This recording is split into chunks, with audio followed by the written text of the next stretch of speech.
What's going on, y'all? Welcome back to basketball. So this is the final episode in this series. If you guys have missed the other ones, it doesn't really matter the order that you watch them in, but go ahead and watch the other ones. They're already up by now. We're taking a look at an underappreciated or kind of an under-the-radar player on every single NBA team. The final 10 teams that we're looking at are right here. We're moving on to the Golden State Warriors, and as you can see, we're looking at our boy Dario Saric here.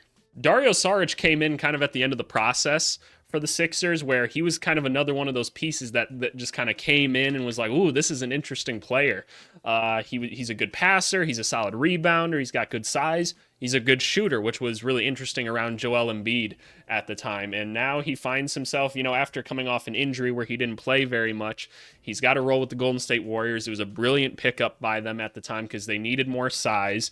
He gives them a much different look than what the Warriors are used to when they have Kevon Looney in. Most of the Warriors roster has really struggled to find their shot this year, and Saric is one of the few that hasn't. As you could see, about 4.5 threes a game, converting on 37% of them. You love that out of your center. And if we take a look at the rebounding numbers, getting about 6.5 rebounds, getting you about 11 points, that's some quality basketball. And he's had a couple 20-point performances as well, which has honestly helped Golden State even get to the record that they're at, which at the time of recording is a losing record. So I'm sure most of you are pretty familiar with Dario Saric and his game and everything, but I just want to give the attention that it deserves because it is such a different look than what the Warriors are used to. Normally their big men are kind of like really hustle guys, like, hey, this is how we're gonna attack the glass, right? It's going to be through this big right here, right? He's going to hustle. He's going to protect the rim. He's going to get rebounds for us because everyone else can score. And so now this is their first time with this big three where they have like a true stretch big. We can look at Mo Spates a little bit, but Saric is a bit more content with being a shooter out there. And funny enough, he's not really looking to shoot. He's looking to facilitate first a lot of times on these possessions. As you can see here, a little Spain action there. Doesn't get open. Good seal. Still uses the size. Still has good touch around the rim. I love the Saric lineup with these guys. It's a great contrast to Looney when he's in because Looney can do all that switching, all that rebounding and everything. And then you have the spacing here that you just love. All right, next team we're looking at, and a team I wish we didn't have to look at, but the Los Angeles Clippers. We're taking a look at Bones Hyland. All right, so Bones, I know. It hasn't been very good recently. Get these fruit snacks off of here, or whatever those were. I know it hasn't been good recently. This is more of a plea to the Clippers to just stop going after names, man. You didn't need James Harden on this team. I just don't think it helps you. I think it's only it's just crowding everything. But this is a plea. You need guys like Bones Hyland on the court to take a look at what he's done so far. 10 points a game. He's not really known for getting assists or anything. A solid 3-point percentage. Actually, he's been very consistent throughout his whole career, taking a few less a game. But this is also his first full year with the Clippers. So there's a lot more shots being given to other people than on teams that he's used to in Denver. This is the thing, though. His minutes have fallen off a cliff, right, since James Harden has gotten here, and it's just, it makes me so sad. You need energy guys like this on your team if you're going to win a championship. I think about last year with Bruce Brown on the team, and I know Bones isn't the exact same player, but you need guys like that are going to go make some hustle plays, that are going to have something flashy happen. You need a guy. They really love these Welch's fruit snacks on here. I just had some of those today, but I don't want to talk about those right now. I want to talk about Bones. Bones is a scorer. That's what he does, and you've got plenty of scoring on the Clippers, so I understand why he's not playing right now. This is more of a plea to say, hey, this guy's a quality young basketball player, and he should have a role on some sort of team. So the thing with Bones Hyland is the craftiness, right? That's something that you see a lot of. You also get things like this where you get a turnover. I live with things like that in players like this because we like to see the energy, people going towards the rim, people trying to create something, right? Just creating something on the court. And that's what he does. He provides that energy. He provides that spark a lot of the times. And yes, I know he hasn't been playing great since the ball kind of got taken out of his hands a little bit, but I want to see this player continue to develop. I think there's really something there. And I don't know. I think that the Clippers need a guy like that to win. You could say Westbrook is kind of that guy, but I think because he's Russell Westbrook, it doesn't work the same, which I know sounds weird, but I see that play right there, that just, look at how much that brings to a team right there, right? That energy and everything, it's contagious. And that's what I want to see on the court. I want to see him continue to develop. I know he's not a perfect player by all means, but I want to see him back on the court getting important minutes with this team. I don't know how they do it, but Mason Plumlee with always this reverse jam that he does. I hope they find a way to get him back on the court. Hate the Harden move for the Clippers. Hope it gets better. All right, next team, the other Los Angeles team, the Lakers. We're going to take a look at number 28, Rui Hachimura. Rui Hachimura was a really sneaky get by the Lakers last year. He's a guy that has a good amount of potential. As you can see, his points per game have actually pretty much gone down since the start of his career. Part of that is just not getting more shots, and also like he kind of came in developed already. He's one of those guys that necessarily didn't have a big ceiling, but he's ready to play now. Actually coached against him at one point when I was coaching in college when he was there. Gave us buckets, very tough player. But no, I like Rui's game a lot. I think he's very efficient around the rim. I think he's very good at creating I would call him a 4. That's what I would call him, a power forward. And I like his ability to create, especially if you're going to play Anthony Davis at the 5 or something like that. I like his versatility switching. He's a solid shooter. He's shooting 43% right now on 3 attempts a game, which if you're the Lakers, you love to see that. And they do play him a lot because they ask him to do a lot. They ask him to rebound. They ask him to guard a lot of good players. He can be a shot creator if needed. We see it with Japan when he's on that national team. He can go be a go-to guy.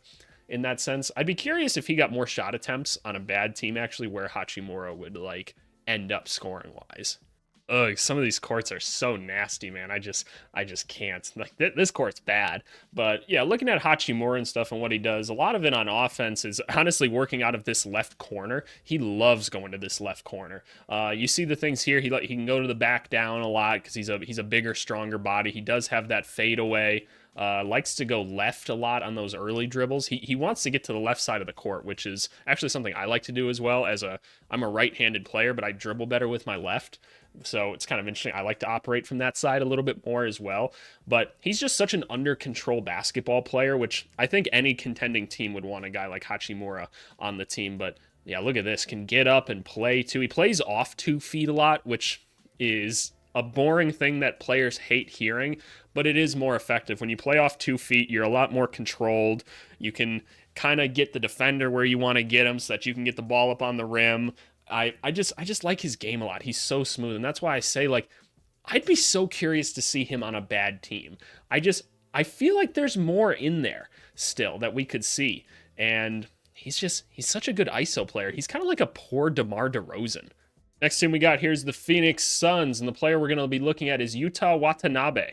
Looking at another Japanese basketball player in the NBA. I think they're the only 2 between him and Hachimura, right? I'm not missing anybody. I could be wrong. But Watanabe is one of those dudes that's just steadily like found his niche in the league. So this is what I want to direct you to. 12% from 3 in his rookie year, given he only played 15 games, but still went up to about 37. And then, he got a couple minutes here and there with Toronto, shot 40%. That's awesome. Dropped back down to 34% the next year. Last season, he was smoldering hot last year for the Nets. Then they went and got all those other role players, right? And they had so many wings, he didn't really get minutes anymore. But the Suns picked him up on a minimum contract, and he's exactly what you need when you have that many stars. You need wings that can switch on defense and can shoot, kind of like the Sam Hauser one that we talked about with the Celtics. Watanabe does that for them. The shooting has been great so far this year. The effective field goal percentage looks pretty good as well. Free throw percentage is a little low, but he doesn't take too many of them, and he's not doing much else for you besides just switching on defense. He's not getting assists. You're not playmaking for him at all. He's running off screens. He's shooting. That's what he does, but you need guys like this on a team with guys like Bradley Beal, Booker, and Kevin Durant. I think Watanabe is like an underrated like hustle guy as well. What I like here is that this extra pass, see how he had his hands up already right here? He's ready to go. He's ready to move, gets right into the next pass. Kevin Durant's not really going to miss that one too often, but gets right into the play then still. Like he doesn't just give up. He's always making the next move. So where are we going here? Watanabe relocates. He's relocating. He gets open. Beautiful stroke. It's just absolute butter. And like I said, I just feel like he's like an underrated hustle guy. I feel like he's always trying to make the right play. I love that steal there by him. I want to see kind of where they're running him in the offense. Just a nice little swing there, nothing too complicated. I love it.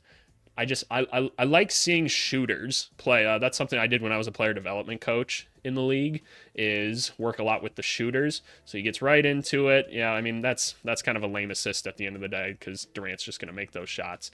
But using him as a distraction in ways too, just ready to shoot. He didn't dip the ball at all either, which is nice. This is more of me just teaching things because we all get what Watanabe does, right?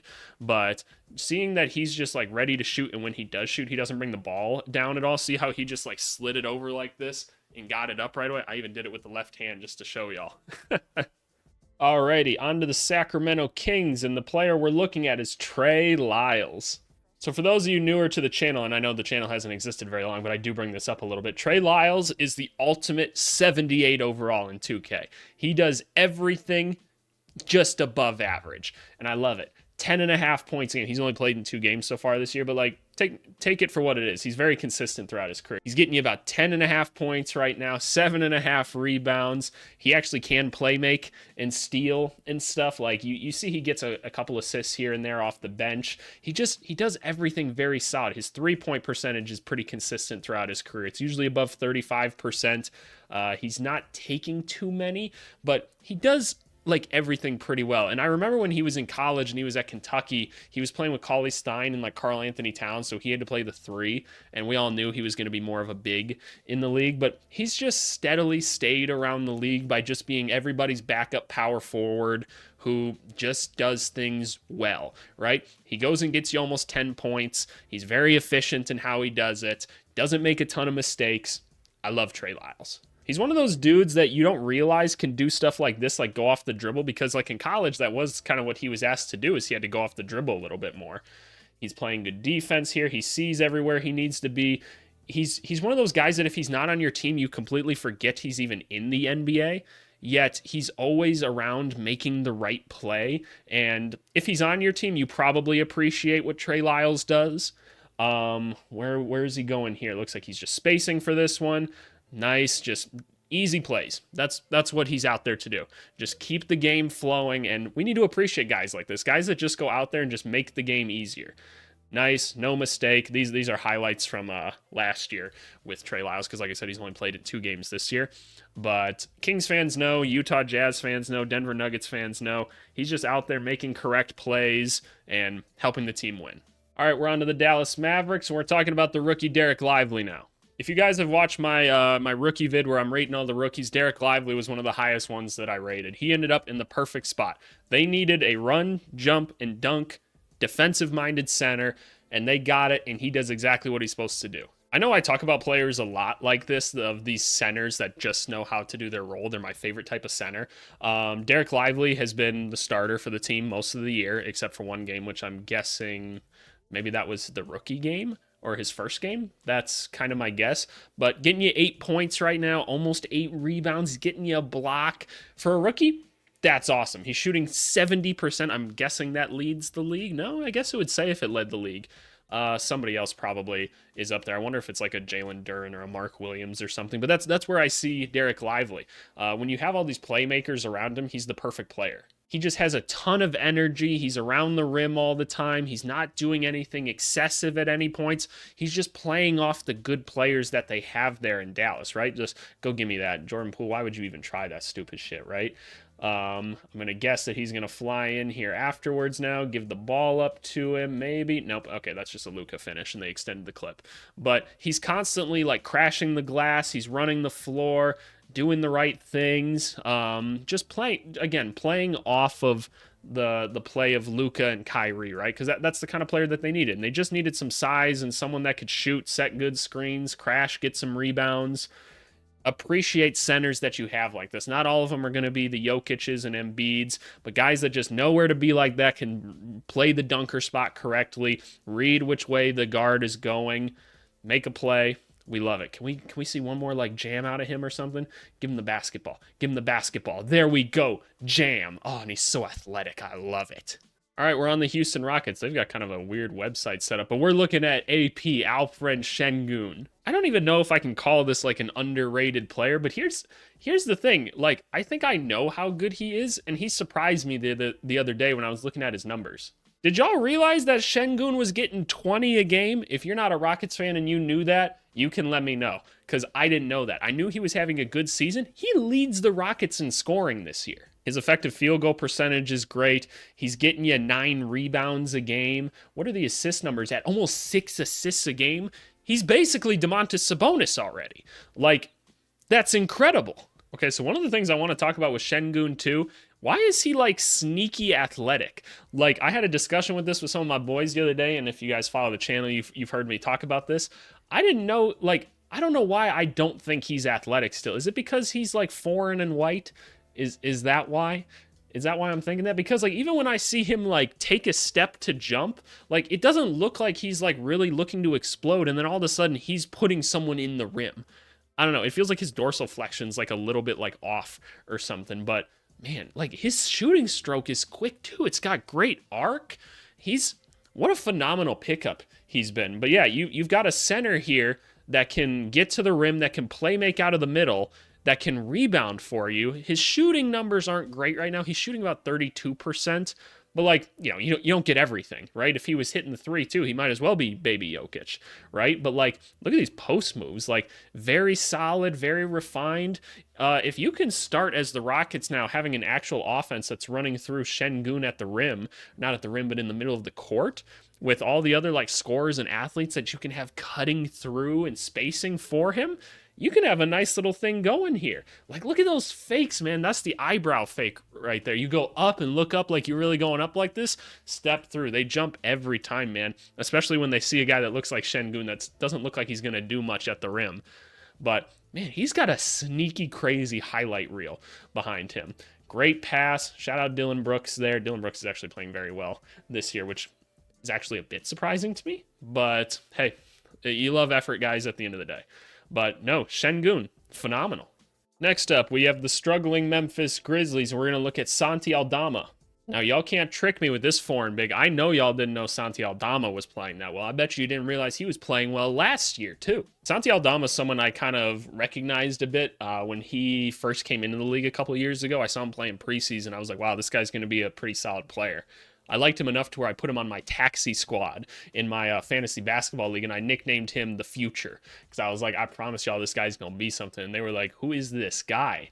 And I was like, I promise y'all he's going to be something in this league. He's going to be a nice player. And we're starting to see it now. Obviously, Ja Morant's not playing. Somebody else has to score for this team, and Santi Aldama has kind of taken up that role. He doesn't even like start very often, but I believe he's their third leading scorer. Getting you around 15 points a game. Looks like about 6 rebounds, 2 assists. The turnover to assist ratio is a little bit high, but he's a big. He's not really supposed to be doing that. We're seeing some more 3-point shots this year. The rate still hasn't been great, but he's had stretches where it is. And that's the thing that I'm kind of waiting for to really like unlock him, to take him to that next level is that shooting. Otherwise, I think Santi plays a solid game. Like, I think he's, like, surprisingly mobile and everything. I don't like how he dipped the 3 a little bit there. Maybe that's part of the problem, is we're losing a little bit of the release by doing that. But, there's John Konchar, too. I coached against John Konchar a lot. John Konchar is so tough. But I like what Aldama does on the court. He can switch out and guard the perimeter a little bit as well. He's got a quick couple first steps on defense, which is nice. Look at him putting the ball on the floor a little bit there, keeping the transition alive. Desmond Bane is just shooting the shit out of the basketball this year, so credit to him. But I like all the things that Aldama does. He's got good size too. So look at him taking him off the dribble here, staying very poised, getting it over the much bigger Porzingis. That's nice, man. That's nice. Once we get the shooting down, we're going to be okay because we have enough athleticism. We have enough ball handling now. We'd still like to see the ball handling get a little bit better. But see, nice first like drag step to stay under control. It's kind of what Kyle Anderson does a lot of ways, not in the slow-mo Euro step, but that like slow fake drag dribble, that first slide dribble. It's nice. Aldama's spacing a little bit here again, just gets right into the shot. He's got good shooting form. He keeps his feet at the right angle, which is kind of the opposite 45 degree that you should be at. Ooh, nice pass, Aldama. These skilled foreign bigs, man, I'm telling you. All right, we're on to the New Orleans Pelicans, and I know exactly who I want. It's Matt Ryan. No, this isn't the Matt Ryan from the Atlanta Falcons. This is Matt Ryan, the new solidified NBA player. I mean, solidified by the fact that he's been a bit of a journeyman in the NBA so far. It's not a long career that he's had, but he's just done a lot of short stints with a lot of teams, right? And I think he kind of first came onto the scene when he hit that buzzer beater to win the game for the Lakers last year. I think it was last year. He's known as a guy that can shoot. He's got solid size. What's his 6'6", 215. You love that for size, honestly. But he's a shooter. That's what he does. And he gets that ball up quick. So he found a little bit of a temporary home with New Orleans, and he's just kind of kept in their rotation. He's getting you 9 points a game right now, essentially all from three-pointers. He's taking 5 threes a game, hitting 47%.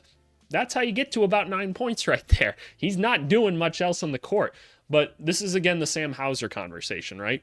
You've got good players on your team. You got capable scorers. You need switchable wings that can shoot. I believe in this game here, Matt had 20 points on 18 of them were from 3. So you can see there, very high release, keeps the hands very close to the chest, which is nice.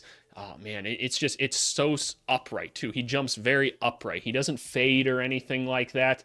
The balls can only go one direction then, and that's straight. He dips a little bit there, but hey, you got the stroke, you got the stroke. Oh man, I love that intensity, man. I just know this guy probably works so hard to get to this point. He works very hard to get off screens. He's the type of dude that if he played for the Warriors, he would get so many looks.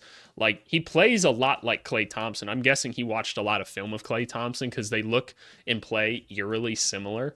Obviously not as good of a player, but he tried to set a great back screen for Valanciunas there, but notice he took a quick look down to make sure he was behind the line there and just got that ball up. There's no hesitation. Young shooters, if you hesitate, I guarantee you're going to miss more shots. But the dude's playing good basketball right now. CJ McCollum's about to come back, which is awesome for the Pelicans. The Pelicans have enough studs on the team, so just be a wing that can go get them 8-9 points by just being a great shooter. See, everybody knows it's going in when Matt Ryan shoots. All you got to do, you're going to have a rotation spot on this team for a long time. Last team we're covering is the Spurs, and we're going all the way down to Tre Jones. Tre Jones, another guy I've coached against, phenomenal basketball player, a lot of respect for him. This season, not getting the start anymore because of the Jeremy Sochan experiment, and we're mostly going to talk about that. Tre Jones should be the starting point guard for this team. I don't know what you want to do with Sochan. He's not a bad basketball player or anything. Put him back in the starting lineup so that Victor Wembanyama can have an easier time playing basketball. The Spurs need point guard help so bad and someone to just run the offense. It's not even funny. Tre Jones actually gets out in transition with everyone else, and that's something that Sochan can't really do. And you just need someone to get the easy parts of the offense going. I want to take a look at Tre Jones' shooting numbers. The reason I do is because they're not that good. He's only shooting about 25% from 3 on like 2 attempts a game. And given there's not a ton of spacing on this team in general, so it's hard to get shots, but people are leaving him open, as you can see. They're more worried about other guys on the team, primarily Wembanyama. So if Tre Jones could become a consistent shooter, like that would be it, man. He's your starting point guard going forward because he does everything else. The playmaking's awesome. The defense is there. He just gets out and moves, right? Like, he makes these passes. He sees the game so well, just like his brother does. Both of them are incredible. I watched them play in a couple pro-ams here in Minneapolis this summer. That's where they're from.